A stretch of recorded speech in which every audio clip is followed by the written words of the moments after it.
Edwin Eduardo. A continuación presentaré mi ejemplo de un cambio en la cantidad de movimiento. Este ejemplo es un sistema sencillo de tuberías en serie en donde tenemos dos codos de 90 grados, que junto con la fricción del tubo afectará nuestro flujo, provocando un cambio en la velocidad de salida con respecto a la velocidad de entrada, o bien habrá un cambio en la cantidad de movimiento.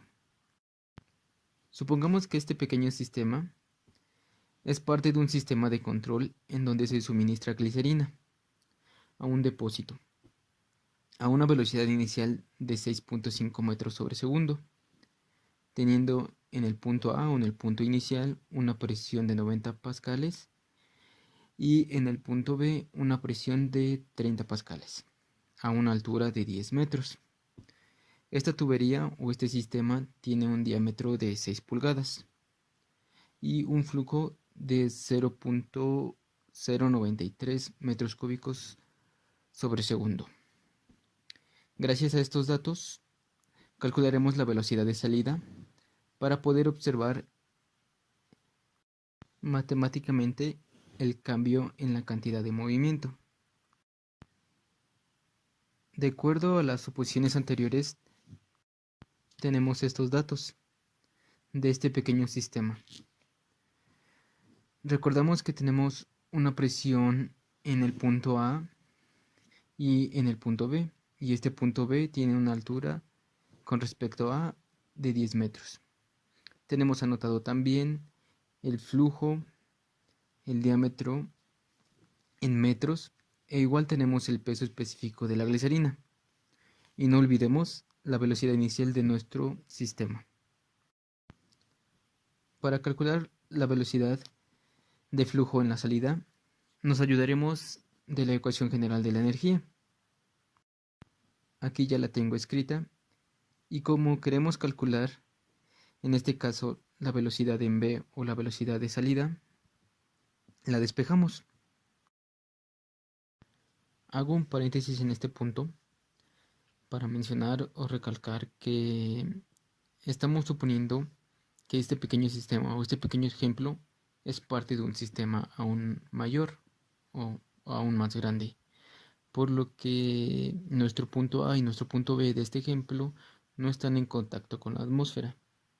Así que es por eso que nuestra presión en A y en B junto con la velocidad en A y en B no son iguales a cero. Es por eso que estamos calculando la velocidad final. Como en este sistema no tenemos bomba ni motor, eliminé HA y HR respectivamente. Pasé la presión en B al otro lado, junto con la altura en B, para dejar solo la carga de velocidad. Después de tener ya esta ecuación, sustituí los datos que conocemos de nuestro ejemplo, por lo que tenemos la presión en ambos puntos, la diferencia de alturas, el peso específico de la glicerina, junto con la carga de velocidad en A o la velocidad inicial. Pero el dato que no tenemos es HL, que HL es o son las pérdidas provocadas por, en este caso, los dos codos de 90 grados y la fricción del tubo en la línea de descarga. Por lo que para calcular estos datos o pérdidas, tenemos estas dos ecuaciones. Una para los dos codos y una para calcular la pérdida en la línea de descarga. Podemos observar que para calcular estos valores necesitamos este dato, BD. ¿Y qué es BD? BD es la velocidad en la línea de descarga o la velocidad de descarga. Observamos que para ambas ecuaciones lo necesitamos, y cómo calculamos este dato mediante esta ecuación, donde sustituir los datos que tenemos, que es el flujo volumétrico, que es 0.073 metros cúbicos sobre segundo, y el cálculo del área, que es pi por el diámetro de la tubería, que en metros es 0.0 152 metros al cuadrado entre 4. Este resultado nos da una velocidad de 4.02 metros y teniendo este dato ya podemos calcular las pérdidas. Comenzamos calculando la pérdida en los codos. Aquí tiene un número 2, ya que el resultado que obtengamos lo multiplicaremos por 2, ya que pues tenemos 2 codos en nuestro ejemplo. Nos ayudaremos de estas tablas para poder calcular los datos que necesitamos. Necesitamos f de t, que es el factor de fricción, de acuerdo al tamaño nominal de nuestra tubería. Como sabemos que nuestra tubería es de 6 pulgadas, nuestro factor de fricción de acuerdo a la tabla es 0.015.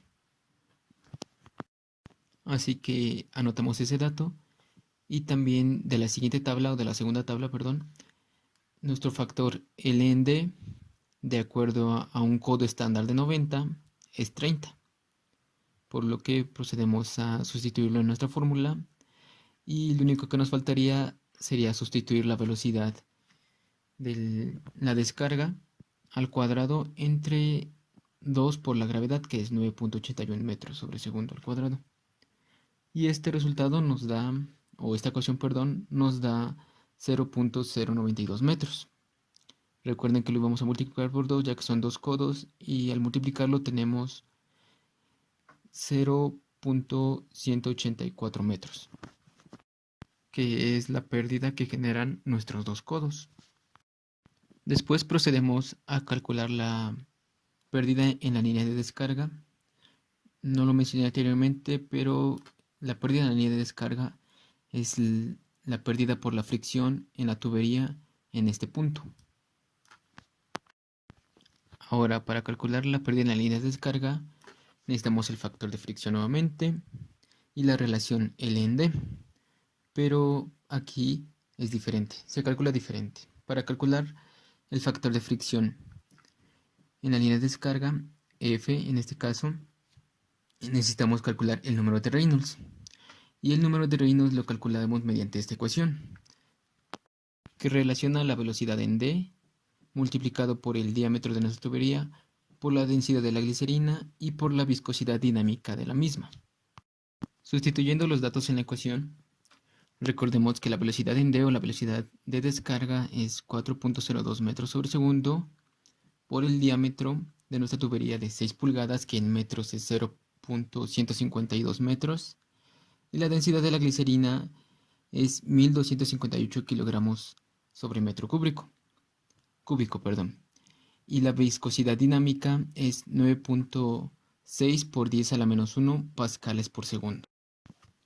Al resolver esta ecuación, recordemos que el número de Reynolds es adimensional, por lo que obtenemos 800.71. Como 800.71 es menor que 2000, entonces tenemos un flujo laminar. Y para calcular el factor de fricción en un flujo laminar tenemos esta ecuación, que es 64 entre el número de Reynolds. Si nuestro flujo no fuera laminar, es decir, fuera turbulento, calcularíamos el factor de fricción mediante el diagrama de Moody. Al calcular el factor de fricción, tenemos que nuestro factor de fricción en la línea de descarga es 0.079. Así que lo sustituimos en nuestra ecuación. También sustituimos los valores de la expresión L en D, que es la longitud de nuestra tubería, que recordemos que tiene una altura de 10 metros, sobre el diámetro de nuestra tubería de 0.152 metros, que se multiplica por la velocidad en D de 4.02 metros sobre segundo al cuadrado por 2 veces la gravedad, obteniendo así una pérdida en la línea de descarga de 4.28 metros. Ya que HL abarca las pérdidas de nuestro sistema, la sumatoria de todas las pérdidas que tengamos en nuestro sistema. En este caso tenemos las dos pérdidas por parte de los codos y la pérdida por parte de la línea de descarga. Entonces sumamos estas dos pérdidas y obtenemos que tenemos una pérdida total o una HL de 4.464 metros.